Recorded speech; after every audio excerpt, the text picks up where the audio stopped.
back, everybody, to this bonus episode for Drunk Bible Study 130, Normal Edition. This is the bonus edition. I don't know. I haven't quite figured out how to introduce this as good as Emily does. Drunk Bible Study Bonus Edition. Here we are. This is Drunk Bible Study Bonus Edition for episode 130, Normal Edition. Because if you, like us, need a little bit more intel on what is happening in each of these episodes, then this is the show for you. This is the bonus show for you. The bonus show for you. Yes. Yeah. Dedeker's just shaking her heads at us. Heads, all of them, shaking all of her heads at us. Okay, let me just start with a disclaimer that for some reason today specifically, all of us have ended up just tipsy enough to be really incompetent. We've really struggled to pull together even this bonus episode, so just bear with us and forgive us. I mean, it's right there in the title of the show, so hopefully you came in with forgiveness in your hearts already. Yeah, for sure. Okay, guess what? I looked up a bunch of stuff about Isiah. Okay. And yeah, I mean, it wasn't, the problem is, and not the problem, but we're going to get way more of Isiah in an entire book eventually. Yep. I'm not quite sure where, but there is a question of how many Isaiahs are there, really? In the world. Controversial issues in the Bible, book of Isiah. Yeah. Or in the world? In both. I mean, in the Bible. Is there a chance that the Isiah we encountered today was not the one? I think it is the one, but there's a question of how many Isaiahs are there that wrote the book of Isiah. Yeah. I think the prerequisite is that you have to be named Isiah in order to write in the book of Isiah. Right. But there's actually a website called searchisaiah.org.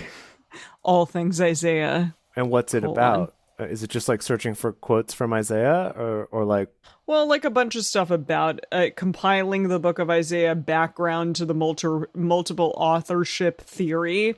And basically what I found out is that there are potentially 3 Isaiahs who wrote the book of Isiah and maybe who would be of interest to us eventually. Proto Isiah, Deutero Isiah, and Trito Isiah. Whoa. Oh, my goodness. That's cool. Right? Yeah, and I'm just going to say, like, where they fall into line, and I'm not going to go beyond that.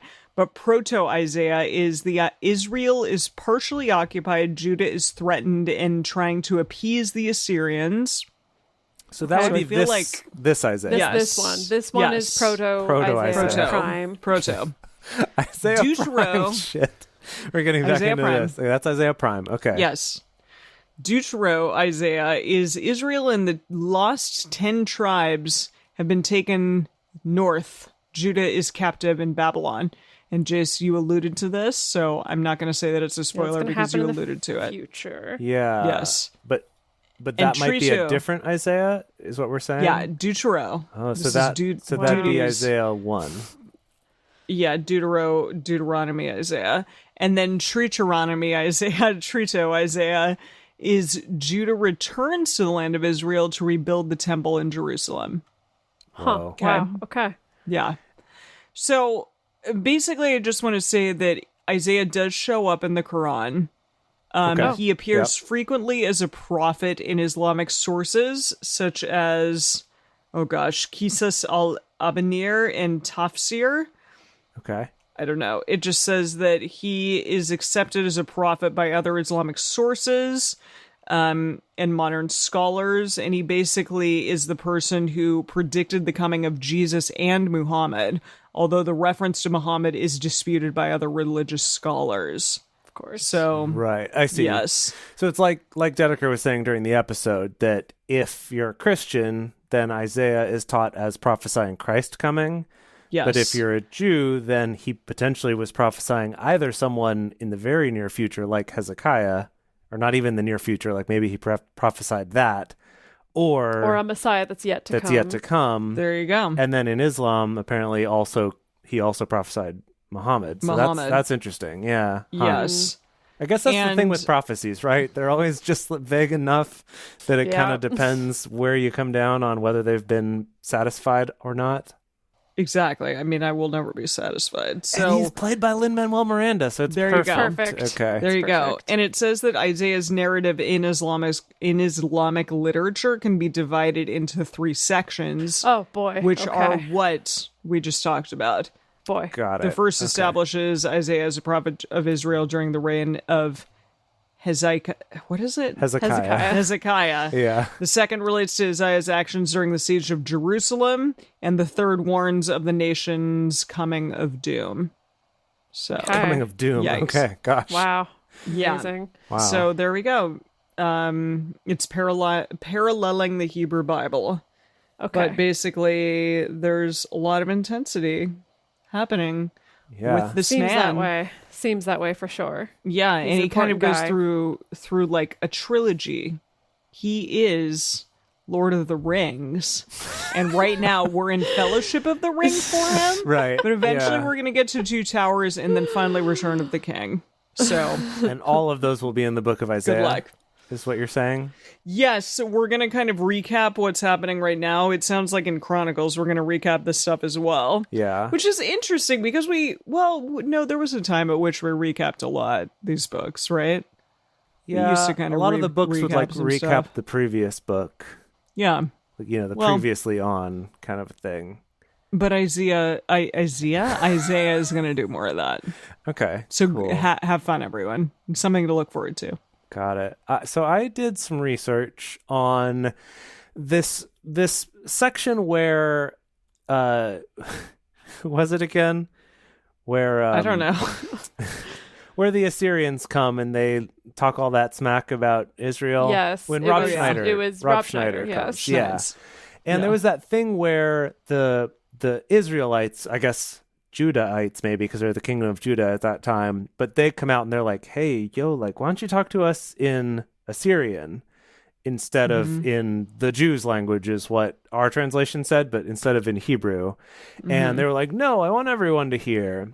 And so I looked up, there's not a lot of information about that request, but there are some Bible commentaries through the years. And essentially they vary from talking about something like what I would have interpreted, which is this guy is making all these threats and they don't want the normal people to hear it because they don't want Yes. them to get upset by it or whatever. Persuade. They don't want him to persuade him or whatever. And then also they kind of threw in that maybe this was actually not said by what's his name, the guy that we like. Where is his name here? Hezekiah? That it was not said by Eliakim, but maybe instead it was Shebna who said this, who's more of a wimp, I guess is what they're implying. I don't know what the deal is. But then I found this one commentary that was pretty fantastic. It's from 1859 is the source, but I think this commentary is even older. And it said that the reason why the legates desire Rabsakes, all the names are different, not to speak in a language which the common soldiers understood, was to prevent them from shewing their indignation by shooting at him, or out of Whoa. fear lest they be induced to cause some sedition. Interesting. Okay, So that's this, a like- different interpretation. Yeah, maybe it's more to protect this guy. But then I read other ones that's like they actually did it to get him to yell more loudly because they wanted to make a show of him. I don't know. It's interesting. A lot of people had different things. But this led me to my real search, which was that when I was looking at this, in the different commentaries, they refer to this language differently. That in some of them, they call it Assyrian. In others, they call it Babylonian. In others, they call it Aramean. Like it's different translations call this language a different thing. And so I was like, what's this all about? And in searching it, I found, so the Aramaic language was actually a dialect of what was called the Akkadian language. And the Akkadian language is essentially the main language of which there were a lot of dialects that are relevant to our story. Specifically, it's that Babylonian is a dialect of Akkadian, and so is Assyrian. So both of these kingdoms that are conquering Judah and Israel speak essentially the same language, just a different in dialect. Okay. And this Akkadian language if you remember back from your like high school world history courses, when you learned about cuneiform, do you remember learning about that? It was like one of the like earliest Sumerians, writing right? styles. Earliest form of writing. Okay. Yeah. It was kind of Yeah. like hieroglyphics a little bit. Okay. It was sort of like hieroglyphics. Like kind of iconographic, right? It was sort of from iconographic to then like an abstraction based on the iconographic because it was chiseled into stone tablets. Well, I mean, that's what our alphabet is. Yeah. Right. Yeah. Similar kind of idea. But so this is, I think that one of the oldest forms of writing, at least, that have been found because it was chiseled into stone. So the earliest known inscriptions are from like 2450 BC. Old. Very Wow. old, right? This part we're Yeah. reading now is maybe 800 BC. So Oh, wow. way before that, right? That's much incredible. older. And the Jeez. Code of Hammurabi, which you probably Yeah. also learned about in history, That was written in in Babylonian. Isn't that a thing? I think I saw that in the Louvre. Oh, maybe. Yeah, possibly. I don't know. But anyway, that was written in Old Babylonian, which is related to, at this point, they would have been speaking probably Neo-Babylonian and Neo-Assyrian. Oh, well, Yeah. those young kids. And then Yeah. apparently Babylonian died out around like 100 AD. So this language is sort of, seems like it's on its way out in a way, that it's going to slowly peter out toward the time of zero. Toward the zero. Anyway, I just thought that was cool that Akkadian is sort of the mother language of this. What a deep dive you went on. I did not go on as deep of a dive. I feel a little embarrassed and ashamed. Oh, No. Yeah, I looked up the Nehushtan, which was Hezekiah's kind of derogatory term for that bronze serpent. Oh, right. And I have looked this up before, way back when this original story happened with Moses kind of creating the bronze serpent and saving people from the fiery snakes. I also looked this up.